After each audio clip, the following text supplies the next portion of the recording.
Hello everyone, I welcome you all for the third session of the chapter Ray Optics. In our previous session, we had discussed about the laws of refraction, what is refractive index, types of refractive indices, and also about the lattice shift. So in this class, what we are studying is about the normal shift and then a very important phenomenon called total internal reflection. Okay. So first let us start with what is a normal shift. Okay, normal shift. The phenomenon of normal shift is described by the following example. Let us say that we have a rectangular glass slab,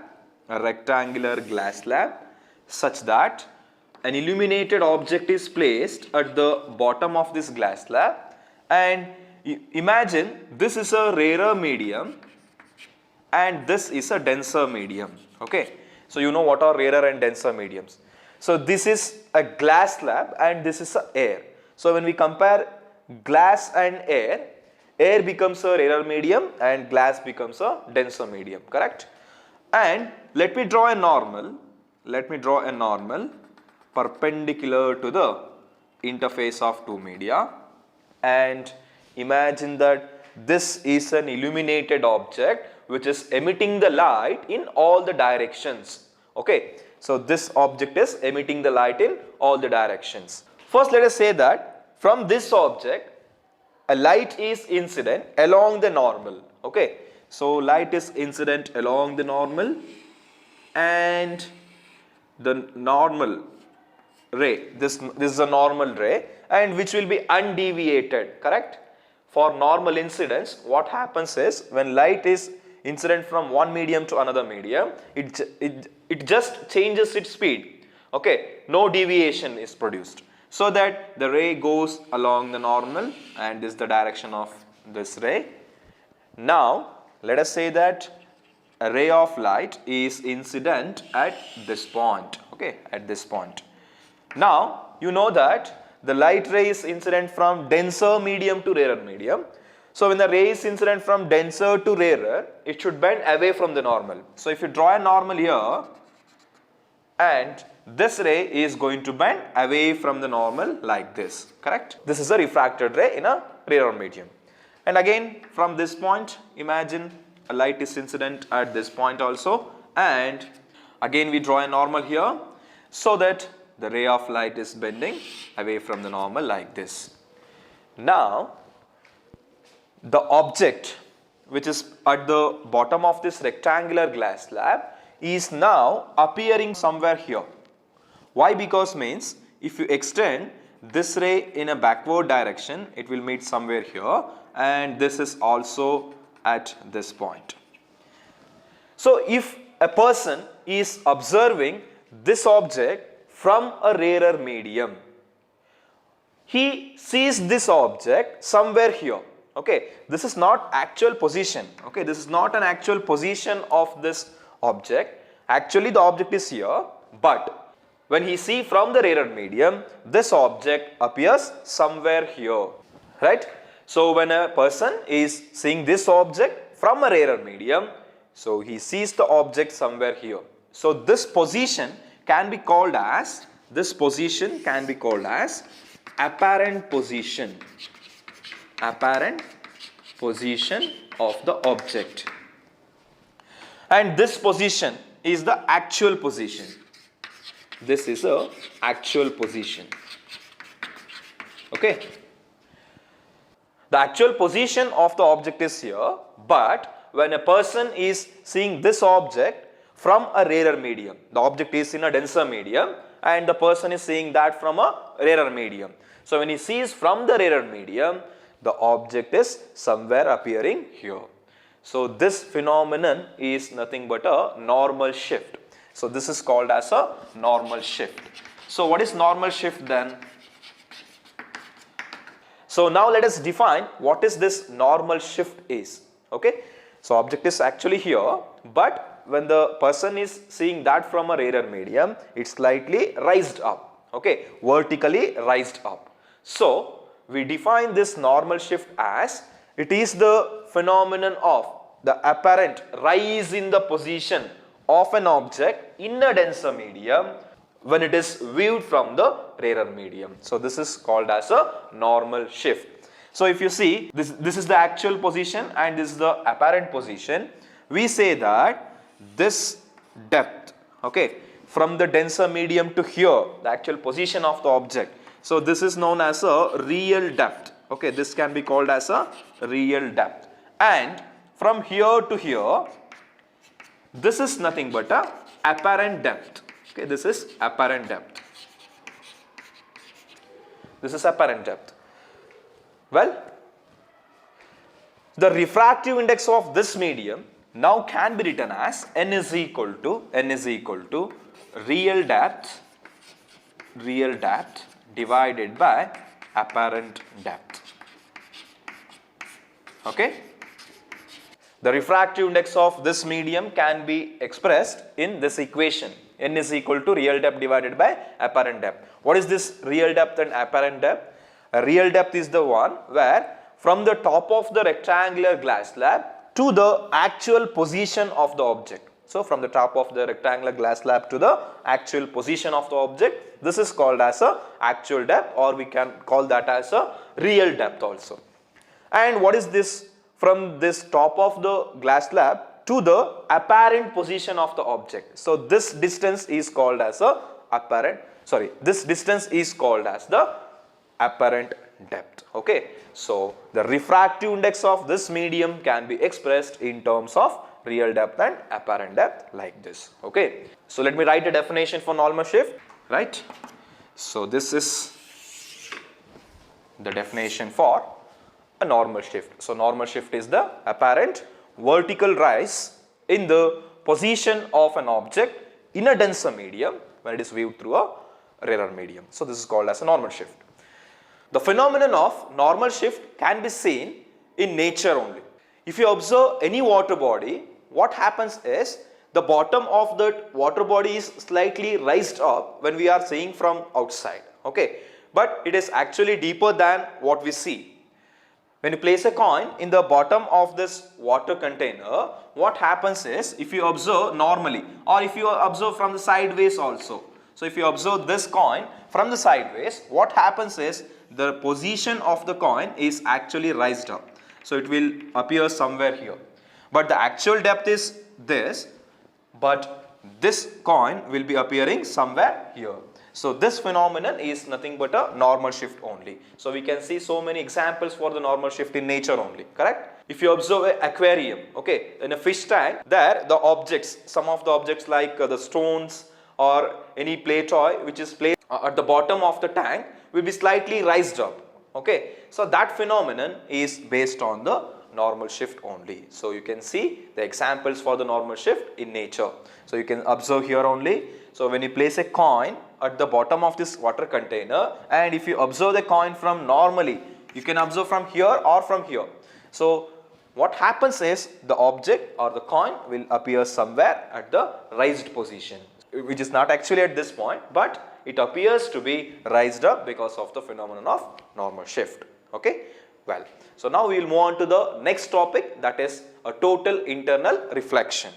So this is a part of a refraction phenomenon only, but we need to understand what is a reflection first. Okay.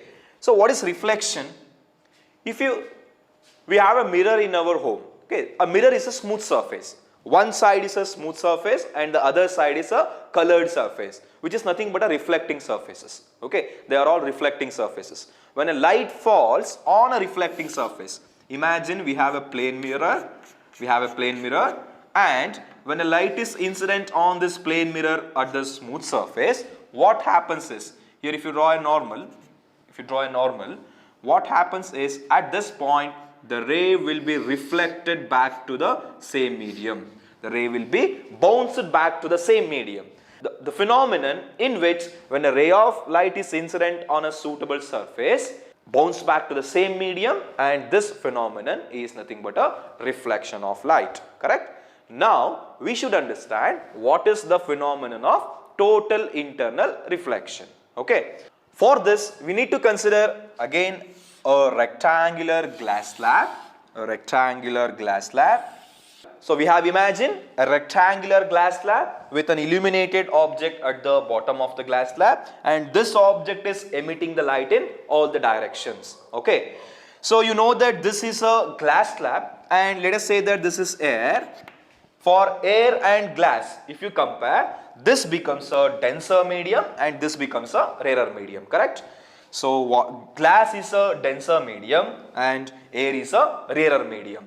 So light is now incident normally first, and for normal incidence you know that there is no deviation for a ray, so it will be just changes its speed and moves normally like this. So this is for the normal incidence. Next, let us say that an object is emitting the light in this direction, and at this interface you know that a ray is now coming from denser medium to rarer medium, correct? So this is a denser medium and this is a rarer medium. So at this interface, if you draw a normal, what happens is a ray is coming from denser to rarer, so that it bends away from the normal like this, correct? So the incident light is bending away from the normal such that the angle of incidence I1 and this is angle of refraction R1. If you compare these two, I1 will be lesser than R1. R1 is greater than I1, correct? Next, let us say that a ray of light is incident at this point. So what happened here is the light is incident with a greater angle of incidence. So let me say that this is the angle of incidence I2, and for this the angle of refraction also increases, and this is R2. Okay. So the ray will be refracted like this. Next, let me say that a ray is incident with a still greater angle of incidence.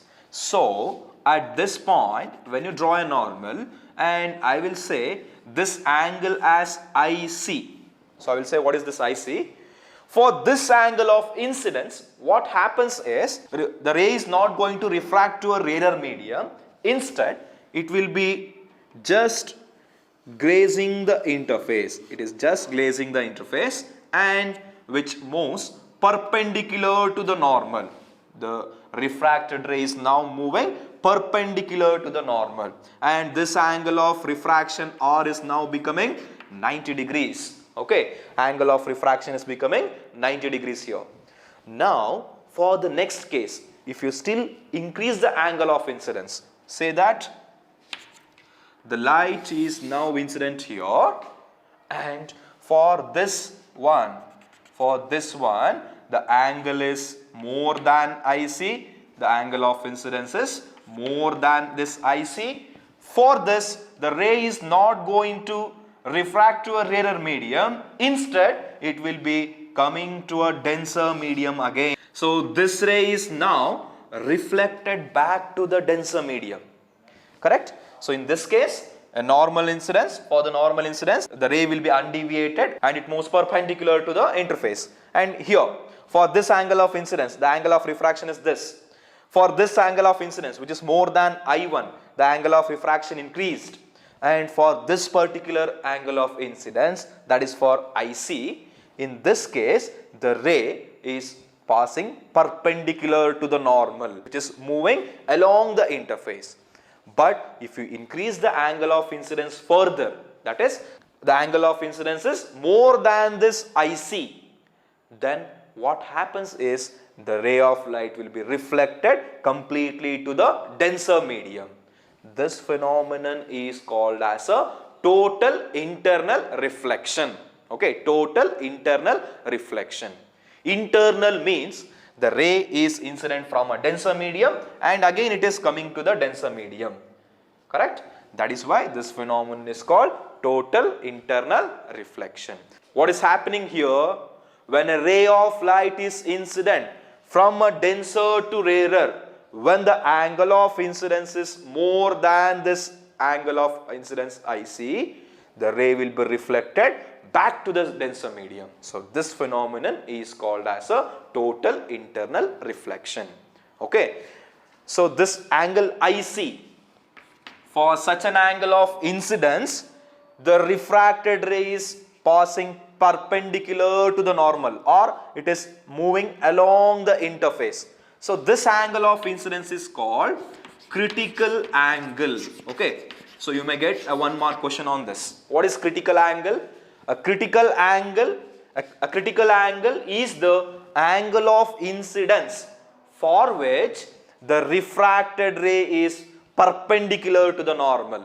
Correct? The refracted ray is perpendicular to the normal. This is called as a critical angle. Okay? And for the total internal reflection phenomenon to happen, what is the necessary condition? See, the ray has to pass from denser medium to rarer medium. Correct? So ray is to pass from denser medium to rarer medium, and very importantly, the angle of incidence should be greater than the critical angle. So these are the two necessary conditions for the total internal reflection phenomenon to take place. Correct?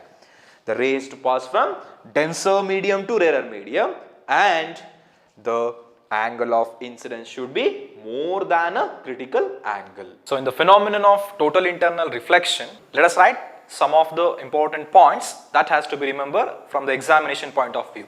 First of all, let us write the definition of total internal reflection.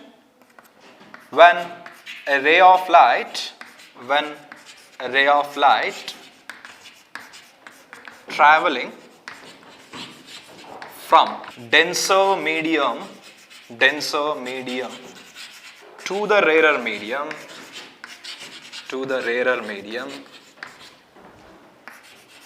at certain angle of incidence, it is totally reflected back to the denser medium. This phenomenon is called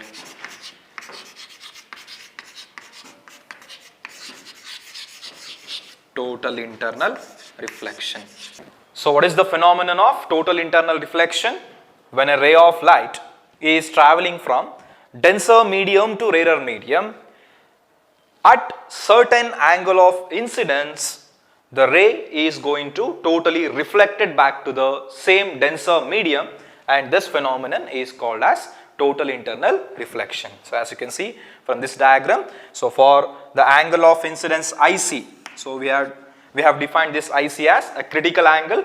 For this angle, the ray is passing along the interface or perpendicular to the normal. So angle of refraction here is 90 degrees and above this critical angle. So if the angle of incidence is more than a critical angle, then the ray will be totally reflected back to the denser medium again. So this phenomenon is called as a total internal reflection. Now let us write what is a critical angle. Okay, so we need to define what is this critical angle. Let me define that. What is critical angle? It is the angle of incidence. It is the angle of incidence for which the refracted ray passes along the interface or perpendicular to the normal.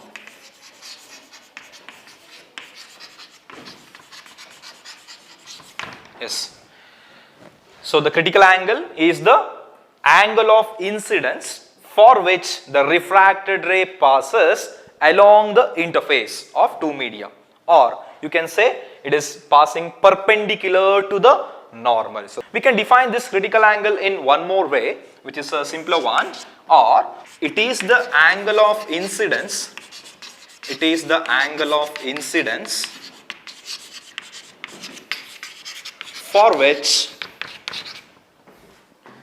the angle of refraction is equal to 90 degrees. Right?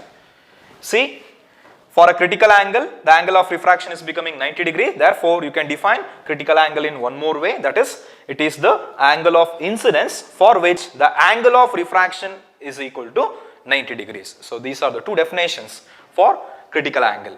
Fine. Next, we should write what are the two necessary conditions for the total internal reflection.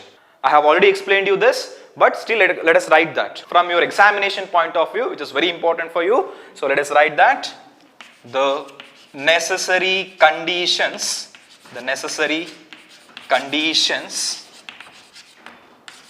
for the total internal reflection. So, this may be your 2-mark question. So, what are the necessary conditions for total internal reflection? The first one is, so as you can see from this diagram, the ray has to pass from denser medium to rarer medium. So, that is the first condition. The ray has to travel from denser medium to the rarer medium. So, this is the first condition. Let me write the second one. See, for these two angle of incidences, the refracted ray is going into the rarer medium.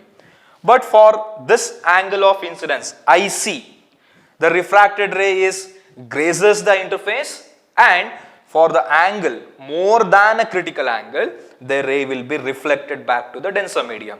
So, the second condition is the angle of incidence that must be greater than a critical angle.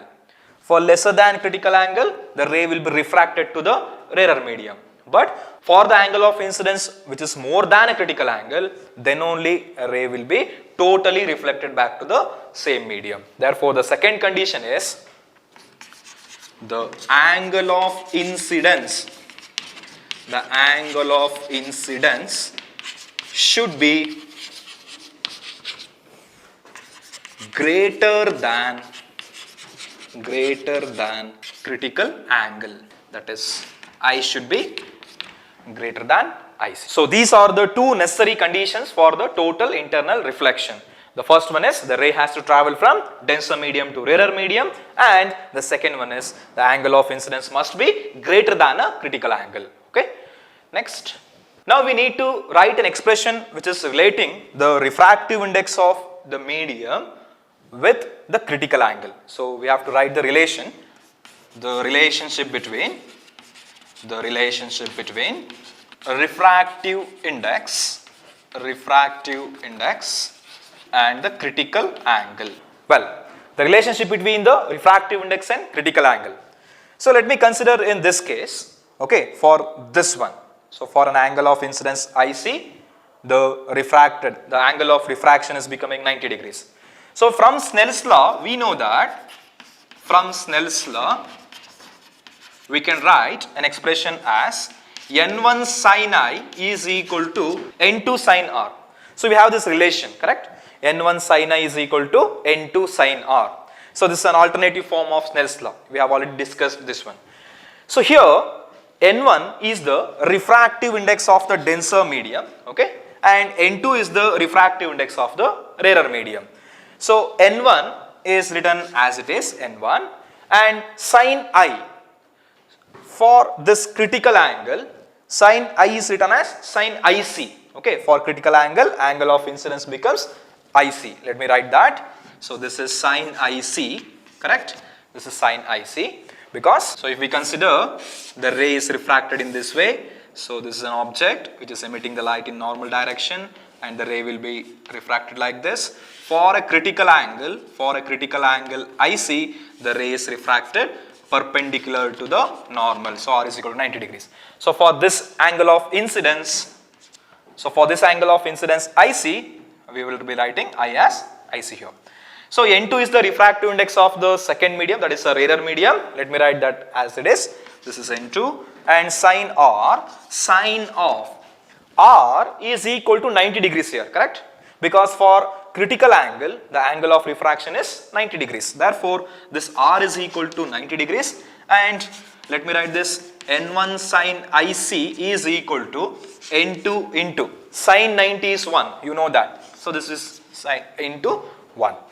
Now let us take this N1 to the denominator. So we will write sin IC is equal to N2 into 1 is N2 only. So N2 by N1. Now sin IC is equal to N2 by N1. So this N2 by N1 is nothing but refractive index of second medium divided by refractive index of the first medium. So if I substitute that as sin IC is equal to N21, correct? What is this N21? N21 is refractive index of second medium with respect to first medium. That is refractive index of rarer medium with respect to denser medium. If N21 is the refractive index of second medium with respect to first medium, we have one more relation, correct? So what is that relation? N21 is equal to 1 by N12. So we have proven this one. N21 is equal to 1 by N12. That is refractive index of second medium with respect to first medium is reciprocal of the refractive index of first medium with respect to the second medium. Therefore, if I substitute this N21 by 1 by N12, what we will get is sin IC is equal to 1 over 1 by N12. Correct? Sin IC is equal to 1 over 1 by N12. Therefore, a refractive index of the first medium with respect to the second medium will be equal to 1 divided by sin IC. Okay, N12 is equal to 1 over sin IC. That is a refractive index of the denser medium with respect to the rarer medium. So that is written as 1 over sin IC, where IC is a critical angle for a given pair of medium. Okay. So we have deduced an expression for the refractive index of this denser medium with respect to the rarer medium in terms of critical angle. The relation is given by N12 is equal to 1 divided by sin IC. So if I want that critical angle, okay, if I want the value of that critical angle, what we can do is, I can send this sign to the right hand side. Therefore, the equation will become IC is equal to sin inverse of 1 by N12. Okay, sin inverse of 1 by N12. Or this is the expression for the critical angle in terms of refractive index of the denser medium with respect to the rarer medium. So this derivation is important while solving the problems. Okay, fine. Now we will move on to the next one. Total internal reflection in nature. Applications of total internal reflection. So I have abbreviated total internal reflection as TIR. Well, so where we can see this total internal reflection phenomenon in nature. The first example is a mirage. A mirage is an optical illusion which is caused near the hot deserts. What happens in hot deserts is, near the ground the air is very hot, so that their refractive index will decrease. So if you consider there are layers of air, the air which is near to the ground becomes more hotter, so that the refractive index of this air goes on decreases as we come towards the ground. So in this case, what happens is, when a person is viewing this here, imagine a person who is in a desert, in a hot desert, he is viewing this tree. So it's a tall object. So a light coming from this object is incident on this layer of air, so which is having a varying refractive index, so that this undergoes a series of total internal reflection, and when it reaches to the eye of this person, so he will be seeing this tree somewhere here. So he assumes that near the tree there is a water body, so that he may imagine there is a water here, and from that water this tree is reflected. But actually it is not present. But the reason for this observation is nothing but a total internal reflection. Why? Because means, so here the air which is above the ground will be hotter, so that it forms a layer of airs. So this layer of airs is having a varying refractive index. So when light is incident from this tree, it will be undergoing multiples of total internal reflections, and when it is finally reached to this person, so he imagines that there is a water body here, and the reflection of this tree is appearing at this point. but it is not actually present. So this is an optical illusion. Here you can see a mirage. So what is it mirage then? A mirage is an optical illusion. It's a phenomenon of optical illusion which is usually caused at the deserts because of the phenomenon of total internal reflection. Then we can see the second example, or it may be an application of a total internal reflection. The brilliance of diamond. So why the diamond is very shiny? Because of the phenomenon of total internal reflection. For a diamond air interface, the critical angle is so smaller so that when light enters into a diamond, inside the diamond, so it undergoes so many total internal reflection inside, therefore inside the diamond it looks like a very shiny object. So actually a naturally occurring diamond will not shine like that. While cutting the diamond, what happens is it is cut in such a way that when the light is entering into a diamond, so it undergoes so many total internal reflections inside and the diamond will shine very brightly. Okay. The next application is in prism, an inverting prism. So in prism, what happens is the prism is placed in such a way that this angle is equal to 45 degree and this angle is also equal to 45 degree and this is equal to 90 degrees. So when we have an object here, AB is an object. So from this object, the light rays are incident in such a way that the angle of incidence at this surface is more than a critical angle. So that this rays is going to reflected like this. The rays are now going to reflected inside this prism. So that the object, now the object will be somewhere here. The object is now inverted by 90 degrees. So this is one of the application of total internal reflection. So we may have one more diagram to follow. So in this case the image is inverted by 90 degrees and in this case it is inverted by 180 degrees. Okay. So the phenomenon of total internal reflection is used for getting the inverted images. The images are inverted by 90 degrees and 180 degrees by this following diagrams. Okay. Fine. The last application is optical fibers. Optical fiber, which is also called as a light pipe. So how does it looks like? These optical fibers are usually made up of glass air quads, so which consists of two parts mainly. So the inside, this part is called as a core and the outer one is called as a cladding. So usually the refractive index of the material of the core is more than the refractive index of the cladding.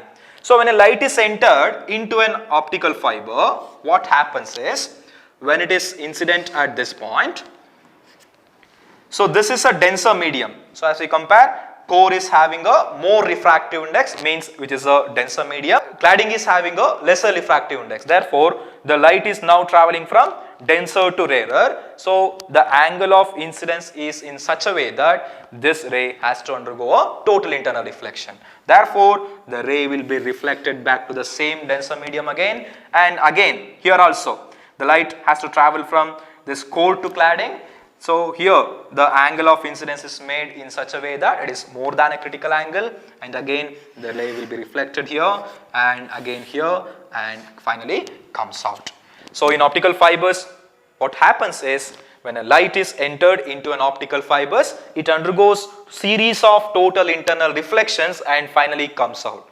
A very important thing here is there is no absorption of light.